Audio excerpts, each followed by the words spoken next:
उत्तर प्रदेश की खबरों में आपका स्वागत है। आपके साथ मैं हूं आस्था श्रीवास्तव। रुक करते हैं खबरों का। उत्तर प्रदेश में कांवड़ यात्रा मार्ग पर खुले में मास्क की खरीद बिक्री पर रोक लगा दी गई है। सावन का महीना 4 जुलाई से शुरू हो रहा है। इस दौरान कांवड़ यात्रा निकाली जाएगी।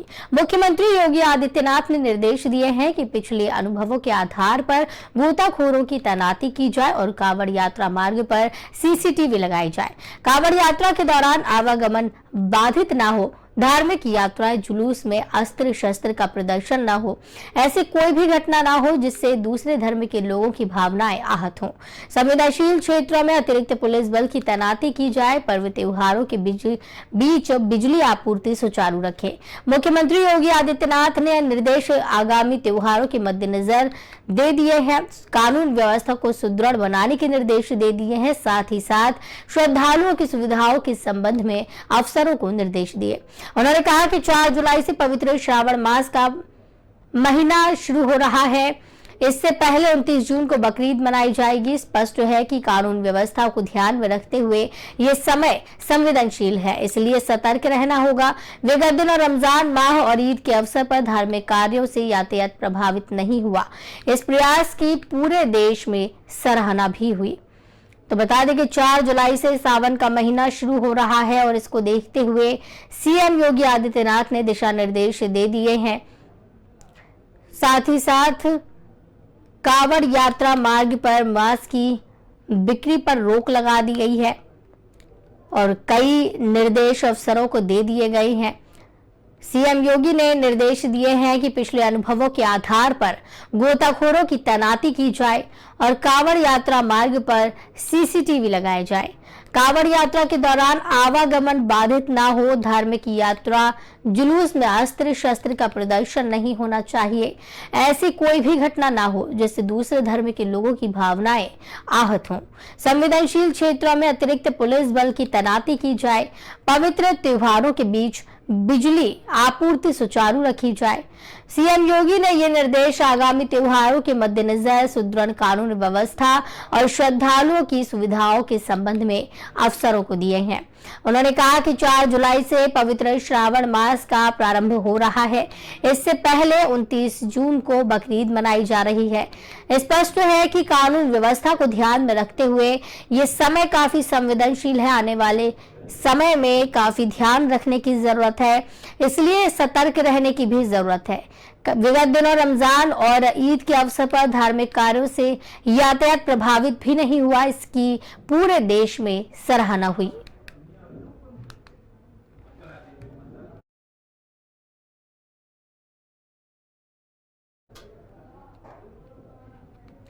सामूहिक विवाह कार्यक्रम का शुभारंभ राज्य मंत्री समाज कल्याण प्रभारी मंत्री असीम अरुण, बीजेपी विधायक अंजुला माहौर, विधायक वीरेंद्र सिंह राणा, जिलाध्यक्ष गौरव आर्य, डीएम अर्चना वर्मा, सीडीओ साहित्य प्रकाश मिश्र ने दीप प्रज्वलित कर किया। कार्यक्रम में पहुंचे अतिथियों ने नव विवाहित वर वधु को आशीर्वाद देते हुए सुखमय जीवन की कामना की। हाथरस जिले के मथुरा रोड स्थित जिला स्पोर्ट्स स्टेडियम में यह सामूहिक विवाह कार्यक्रम आयोजित किया गया।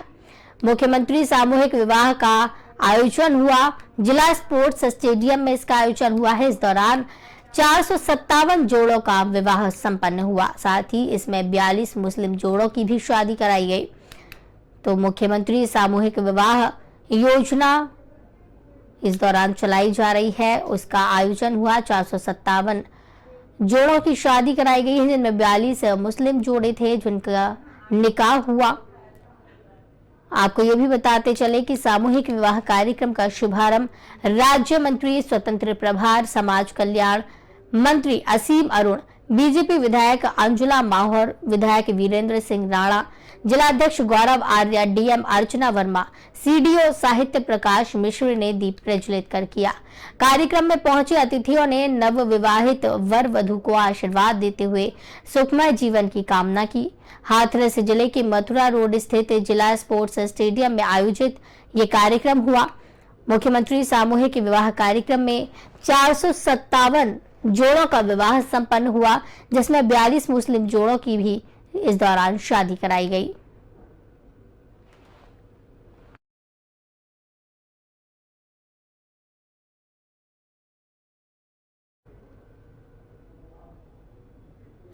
संभल पुलिस प्रशासन ने आगामी त्योहार ईद उल जुहा और कावड़ यात्रा को लेकर मुस्लिम धर्मगुरु और हिंदू संगठनों से जुड़े हुए संभ्रांत लोगों के साथ बैठक की। इस दौरान डीएम एसपी के तेवर सख्त दिखाई दिए। डीएम ने स्पष्ट निर्देश दिए हैं कि त्योहारों पर माहौल बिगाड़ने की कोशिश करने वालों की खैर नहीं है। वहीं एसपी ने शरारती तत्वों को दो टूक कहा है कि अगर त्योहार के दौरान माहौल खराब करने की जरा भी कोशिश की गई तो पुलिस की लाठियां पूरी तरह से तैयार हैं। दरअसल आपको बता दें, ईद उल जुहा पर्व और कावड़ यात्रा को लेकर पुलिस प्रशासन पहले से ही सजग नजर आ रहा है। संभल जिले के जिलाधिकारी मनीष बंसल और पुलिस अधीक्षक चक्रेश बिश्वा सहित अफसरों ने संभल सदर तहसील के सभागार में मुस्लिम धर्मगुरु और हिंदू संगठन से जुड़े संभ्रांत लोगों के साथ बैठक की है। इस दौरान दोनों ही धर्म के लोगों ने त्योहारों को लेकर अपनी अपनी समस्याएं रखी, जिस पर डीएम और एसपी ने उन्हें भरोसा दिलाया कि त्योहार से पूर्व उनकी समस्याओं का समाधान किया जाएगा। त्योहार के दौरान किसी को भी समस्या नहीं आने दी जाएगी और सभी लोग अपने अपने पर्व को अमन शांति और भाईचारे के साथ मनाएं। हालांकि इस दौरान डीएम मनीष बंसल ने स्पष्ट निर्देश दिए कि त्योहारों के दौरान किसी भी प्रकार का शोर शराबा नहीं किया जाएगा। त्योहारों को शांति के साथ मनाया जाए। अगर किसी ने भी पर्व के दौरान माहौल बिगाड़ने की कोशिश की तो उनके खिलाफ कठोर कार्रवाई की जाएगी।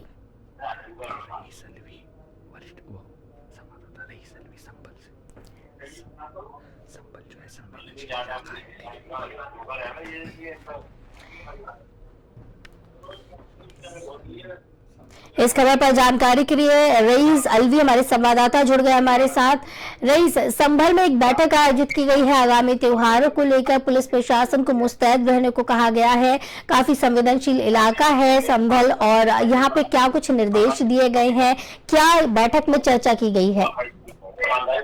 देखिए, मैं बिल्कुल आपको बताना चाहूंगा, ये संभल नगर का पूरा मामला है। यहाँ पर आगामी त्योहारों को लेकर ईद उल जुहा और कावड़ यात्रा को लेकर डीएम मनीष बंसल और पुलिस अधीक्षक चक्रेश ने वहाँ पर जो मीटिंग ली गई है, तो मीटिंग लिया हुआ था। हिंदू मुस्लिम दोनों समुदाय के लोगों को बुलाया गया था, धर्म गुरुओं को बुलाया गया था, अन्य लोगों को बुलाया गया है। वहाँ पर कड़े निर्देश दिए गए हैं, उन्हें समझाया गया है कि किसी प्रकार की किसी अफवाह पर ध्यान न दिया जाए और किसी भी जो नई परंपरा है उसको नहीं डाला जाए। जो नई पुरानी परंपरा चली आ रही है उसके आधार पर ही कार्य किया जाए। अगर आप जो कावड़ यात्रा वाले मार गए वो उस पर सभी मीट की दुकान जो है, मुर्गे बगरे या कटरी जितनी दुकानें, सारी दुकानें बंद रहने के करीब निर्देश दिए गए हैं। उस मार्गों पर दुकान नहीं खुलेंगी। अगर कोई दुकान खोलता है तो उस पर कड़ी कार्रवाई की जाएगी। इसके साथ साथ जो भी होटल है, वो होटल जो जितने मुस्लिम होटल है, मुस्लिम होटल को भी बंद करने के निर्देश दिए गए हैं जिलाधिकारी ने। साथ ही साथ ये भी कहा है कि कोई भी खुले में कुर्बानी नहीं करेगा, कुर्बानी बंद जगह में कुर्बानी की जाएगी। अगर कोई भी खुले जगह में कुर्बानी करता है, उसके अभिषेक नजर में डालता है, खून को नाले में बहाता है, तो उसके खिलाफ भी सख्त कार्रवाई की जाएगी। जी रईस, इससे पहले जो त्योहार निकले हैं, चाहे वो रामनवमी का हो या फिर इस तरीके के जो त्योहार होते हैं, धार्मिक भावनाओं को आहत करने वाली चीजें वहां दिखाई देती हैं, हुड़दंग होता है, दंगे जैसी चीजें होती हैं, तो इस तरीके की चीजें ना हो आगामी त्योहारों में क्या कुछ उसके लिए प्रबंध किए जा रहे हैं? आगामी त्योहारों को लेकर प्रशासन बड़ी तैयारी पे जुट गया है और बहुत ही तैयारी प्रशासन आगामी त्योहारों को लेकर कर रहा है। लेकिन जो ईद उल जुहा और कावड़ यात्रा, ये पवित्र कावड़ यात्रा जो पवित्र यात्रा मानी जाती है, और वहीं जो कुर्बानी, जो मुस्लिम कुर्बानी करते हैं, तो उसको लेकर कहीं ना कहीं विवाद छोटी छोटी बातों पर फैल जाता है। उसको लेकर प्रशासन बहुत ही सतर्क है और बहुत ही निगरानी बनाए हुए है। संभल जो एक संवेदनशील आता है, उसके लेकर प्रशासन जो है वहां पर डेरे डाले हुए हैं और किसी प्रकार की कोई भी अनहोनी ना हो उसको लेकर प्रशासन ने कमर कस ली है और लगातार वहां पुलिस प्रशासन की तैनाती कर दी गई है। जी, और जिस तरीके के निर्देश दिए गए हैं, अगर इनका पालन नहीं किया जाता है तो क्या कठोर प्रावधान इसमें किए गए हैं, क्या कार्रवाई? देखिए, बिल्कुल जिलाधिकारी ने शासन के आदेश के अनुसार ही बताया गया है कि अगर किसी मुस्लिम ने अगर कोई भी नई परंपरा डालने की प्रयास किया तो उस पर लाठियों से उसको जो है बरसा नहीं जाएगा, उस पर लाठियां बरसा जाएंगी और सीधे उसको जेल की हवा खानी पड़ेगी। ये सीधे सीधे साफ तौर पर कड़े निर्देश दिए गए हैं मुस्लिम समुदाय के लोगों के लिए। चलिए, बहुत बहुत धन्यवाद रईस हमारे साथ जुड़ने के लिए और ज्यादा जानकारी के लिए। तो आपको बता दें कि अगर माहौल खराब करने की कोशिश की जाती है, पर्व के दौरान माहौल बिगाड़ने की कोशिश की जाती है तो उनके खिलाफ कठोर कार्रवाई की जाएगी। वहीं डीएम ने यह भी कह दिया है कि कांवड़ यात्रा वाले मार्ग पर कहीं भी मीट की दुकानें नहीं खुलेंगी। अगर किसी ने भी आदेश का पालन नहीं किया तो संबंधित के खिलाफ सख्त कार्रवाई की जाएगी। वहीं पुलिस अधीक्षक चक्रेश मिश्रा ने 2 ट्वीट शब्दों में कहा है कि ईद उल जुहा पर्व और कांवड़ यात्रा के दौरान किसी भी धर्म समुदाय के लोगों ने माहौल को बिगाड़ने की कोशिश की तो उनके खिलाफ न सिर्फ कठोर कार्रवाई अमल में लाई जाएगी बल्कि ऐसे लोगों से निपटने के लिए पुलिस की लाठियां भी तैयार हैं। इसलिए त्योहार पर किसी भी प्रकार की अशांति बर्दाश्त नहीं होगी। एसपी ने बताया है कि त्योहारों को सकुशल संपन्न कराने के लिए पुलिस प्रशासन पूरी तरह से चौकस है और सुरक्षा व्यवस्था की दृष्टि से पुलिस बल को लगाया गया है।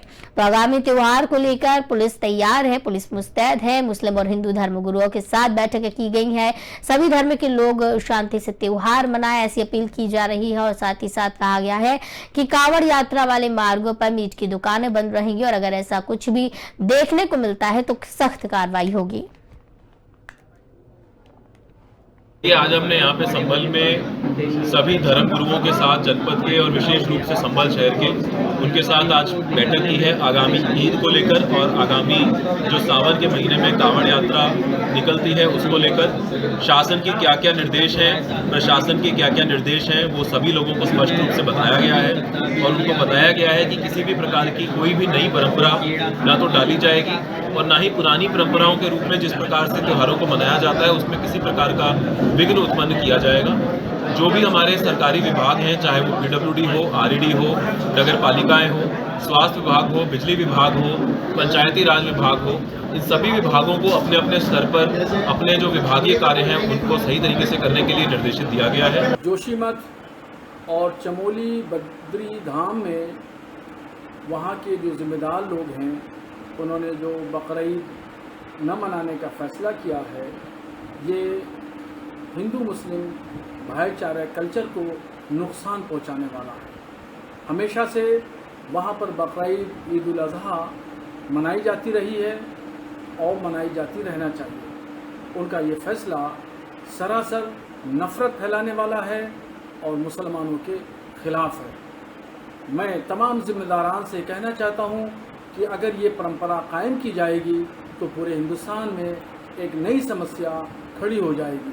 जिन जिन इलाक़ों में हिंदुओं के मजहबी मकामात हैं और मुस्लिम अक्सरियती इलाका है तो वहाँ मुसलमानों को भी रद्द अमल के तौर पर फैसला लेना होगा। जनपद संभल में जो ईद उल जुहा का त्यौहार है वो जल्दी मनाया जाएगा। पहले भी इसको पारंपरिक तरीके से शांतिपूर्वक मनाया गया है। हम लोगों ने इस बार जो भी निश्चित पॉपुलेशन के एरिया है वहाँ सभी जगह पर अच्छी फोर्स की व्यवस्था की है। जो सरकार की गाइडलाइन है उससे सभी लोगों को अवगत करा दिया गया है कि कहीं पर खुले में कोई कटान ना हो, किसी भी प्रतिबंधित पशु का किसी भी तरह से कुर्बानी ना की जाए। इस पर हम लोग विशेष रूप से निगाह भी रखेंगे और उम्मीद है कि हम लोग पहले की तरह बहुत अच्छी तरीके से बहुत ही शांतिपूर्वक सभी त्योहार। उत्तराखंड में कुर्बानी पर प्रतिबंध लगाने पर मौलाना शहाबुद्दीन ने बड़ा बयान दिया है। ऑल इंडिया मुस्लिम जमात राष्ट्रीय अध्यक्ष मौलाना शहाबुद्दीन ने जोशीमठ, चमोली और बद्रीनाथ धाम के आसपास के इलाके में कुर्बानी पर प्रतिबंध लगाने का विरोध किया। मौलाना ने कहा कि ये मुसलमानों की धार्मिक परंपरा के विरुद्ध अध्यादेश है। उन्होंने जिम्मेदार लोगों से अपने अध्यादेश पर पुनर्विचार करने की अपील की है। उन्होंने कहा कि जहां मुसलमान बहुसंख्यक होंगे वह भी प्रतिबंध लगाएंगे तो हिंदू और मुसलमानों के बीच दरार बढ़ेगी।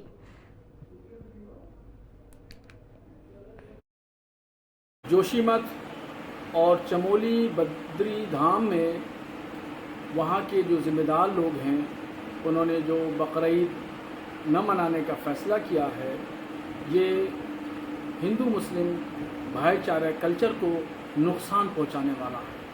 हमेशा से वहाँ पर बकरीद, ईद उल अज़हा मनाई जाती रही है और मनाई जाती रहना चाहिए। उनका ये फैसला सरासर नफ़रत फैलाने वाला है और मुसलमानों के ख़िलाफ़ है। मैं तमाम ज़िम्मेदारान से कहना चाहता हूँ कि अगर ये परंपरा कायम की जाएगी तो पूरे हिंदुस्तान में एक नई समस्या खड़ी हो जाएगी। जिन जिन इलाक़ों में हिंदुओं के मजहबी मकामात हैं और मुस्लिम अक्सरियती इलाका है तो वहाँ मुसलमानों को भी रद्द अमल के तौर पर फैसला लेना होगा तो फिर एक बड़ी समस्या खड़ी होगी।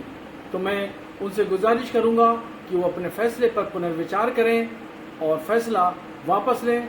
जिस तरीके से परंपरागत तौर तरीकों से ईद उल अजहा होती आई है वैसे ही होती रहना चाहिए और खुद वहाँ की हुकूमत के जिम्मेदारान और डिस्ट्रिक्ट मजिस्ट्रेट और वहाँ के एसएसपी को भी इस पर फैसला लेना चाहिए कि नफरत अंगेज, नफरत फैलाने वाली ताकतों के खिलाफ कानूनी कार्रवाई हो और जो परंपरा होती आई है वो होती रहे। यही हमारे हिंदुस्तान की पहचान है और यही हमारा कल्चर है। सिद्धार्थनगर जनपद के थाना बांसी एवं खेसराहा थाना एसओजी और सर्विलांस और संयुक्त टीम ने थाना क्षेत्र बांसी में चैन स्नैचिंग की घटना का 12 घंटे के अंदर खुलासा कर दिया है। घटना में शामिल 3 अंतर जनपदीय अभियुक्तों को भी गिरफ्तार करने में सफलता मिली है। अभियुक्तों के बारे में बताया गया है, पुलिस अधीक्षक अमित कुमार आनंद ने प्रेस कॉन्फ्रेंस करके इसकी जानकारी दी है। बताया गया है कि घटना में शामिल 3 अभियुक्त थाना ब्रजमनगंज जनपद महाराजगंज के निवासी हैं। अभियुक्तों के पास से एक अदद चैन पीली धातु, एक मोटरसाइकिल, 2 अदद एंड्रॉयड मोबाइल और लूट के 70,000 नगद बरामद किए गए हैं। गिरफ्तार अभियुक्तों में से रोहित यादव महाराजगंज के थाना ब्रजमनगंज में 4 मुकदमे दर्ज हैं, जबकि वही 2 अन्य अभियुक्तों के आपराधिक इतिहास का पुलिस पता लगाने की कोशिश कर रही है। घटना का सफल अनावरण करने वाली टीम को पुलिस अधीक्षक द्वारा 25,000 का नगद पुरस्कार भी दिया गया।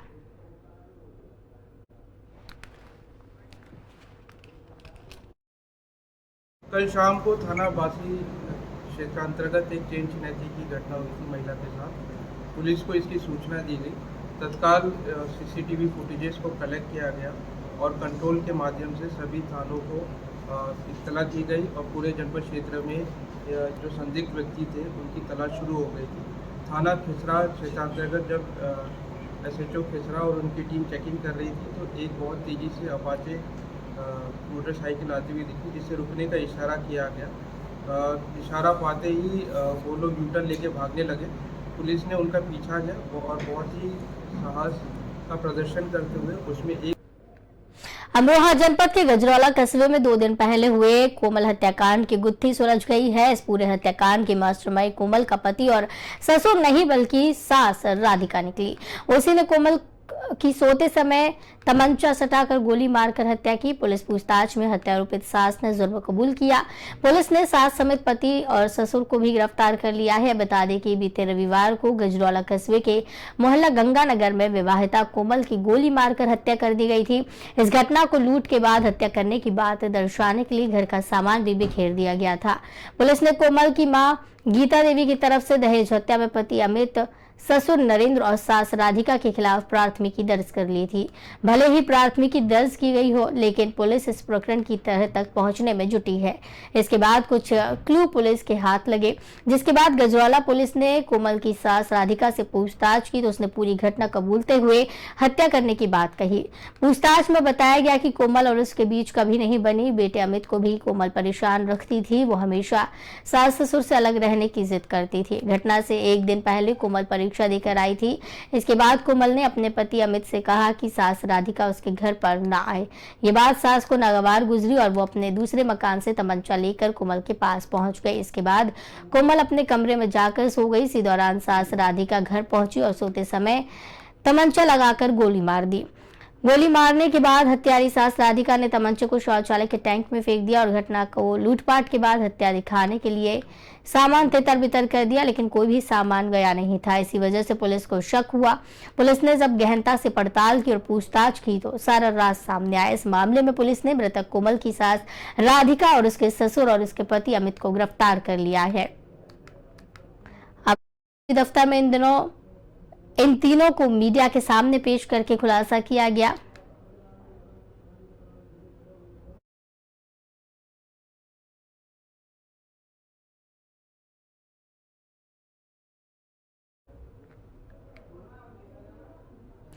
शादी समारोह से लौटते वक्त पिता के साथ दो बेटों की मौत हो गई। सड़क किनारे खड़ी कार को पीछे से आ रहे अनियंत्रित ट्रक ने टक्कर मार दी। टक्कर से कार में सवार 3 लोगों की मौके पर ही मौत हो गई।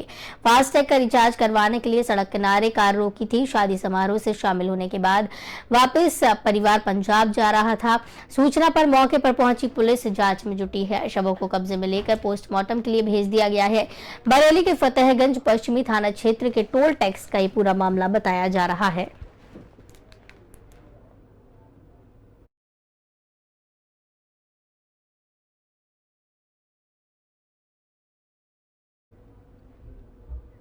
सुल्तानपुर में डॉक्टर की लापरवाही के चलते नवजात बच्चे की मौत हो गई। वहीं बच्चे की मौत के बाद मां की भी तबीयत बिगड़ गई, जिसके बाद परिजनों ने उन्हें अस्पताल से निकाल दिया। बहरहाल घटना से नाराज परिजन स्वास्थ्य महकमे और पुलिस से शिकायत कर कार्रवाई की मांग करने की बात कर रहे हैं। दरअसल ये मामला सोरमऊ स्थित लालमणि हॉस्पिटल का है। जिला अस्पताल में सरकारी डॉक्टर के रूप में तैनात आनंद सिंह ने केस अस्पताल के मालिक है। जिला अस्पताल के बजाय वो अपना ज्यादातर समय इसी अस्पताल में भर्ती मरीजों को देखने में लगाते हैं। बीते शुक्रवार को नगर कोतवाली के आमहट के रहने वाली अली रहबर ने अपनी पत्नी नेहा बानो की डिलीवरी के लिए इसी लालमणि हॉस्पिटल में एडमिट करवाया। शाम करीब 3:30 बजे नेहा को ऑपरेशन से बेटा हुआ। लड़का पैदा होते ही डॉक्टर आनंद सिंह ने बच्चे को थोड़ी तबीयत खराब होने की बात कहकर इसे अस्पताल के NICU में रख दिया और परिजनों को मिलने से रोक लगा दी। नेहा के देवर फिरोज हैदर भी डॉक्टर हैं। रविवार को जब वे लालमणि अस्पताल पहुंचे तो NICU में बच्चे की हालत खराब देख दंग रह गए। इसके बाद उन्होंने डॉक्टर आनंद से बात की, तब जाकर डॉक्टर ने उन्हें लखनऊ ले जाने की सलाह दी। आनंद फानंद में ये सभी नवजात बच्चे को लेकर लखनऊ पहुंचे, जहाँ सोमवार को बच्चे ने दम तोड़ दिया। तो वही बच्चे की मौत की जानकारी लगते ही नेहा की भी तबीयत बिगड़ गई। फिर भी डॉक्टर आनंद सिंह ने नेहा बानो का कोई इलाज नहीं किया, जिस पर परिजन भड़क उठे और अस्पताल प्रशासन को डॉक्टर आनंद सिंह पर गंभीर आरोप लगा डाला।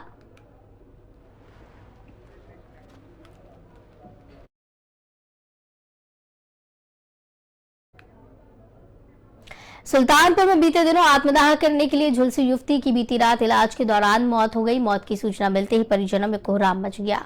गौरतलब है कि 2 बच्चों के पिता इस युवती को शादी का झांसा देकर दुष्कर्म करता रहा।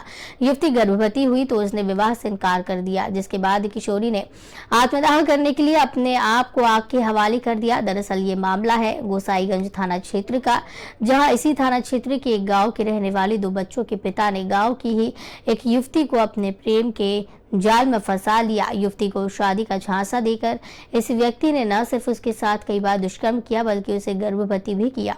गर्भवती होने के बाद युवती ने विवाह के लिए कहा तो आजकल कहकर उसे अंधेरे में रखता रहा। लगातार कहने के बाद भी जब युवक ने शादी नहीं की तो युवती ने बीते 18 जून को अपने आप को आग के हवाले कर दिया, जिसके बाद उसे गंभीर अवस्था में इलाज के लिए अस्पताल ले जाया गया, जहां उसे लखनऊ रेफर किया और बीती रात इलाज के दौरान उसकी मौत हो गई।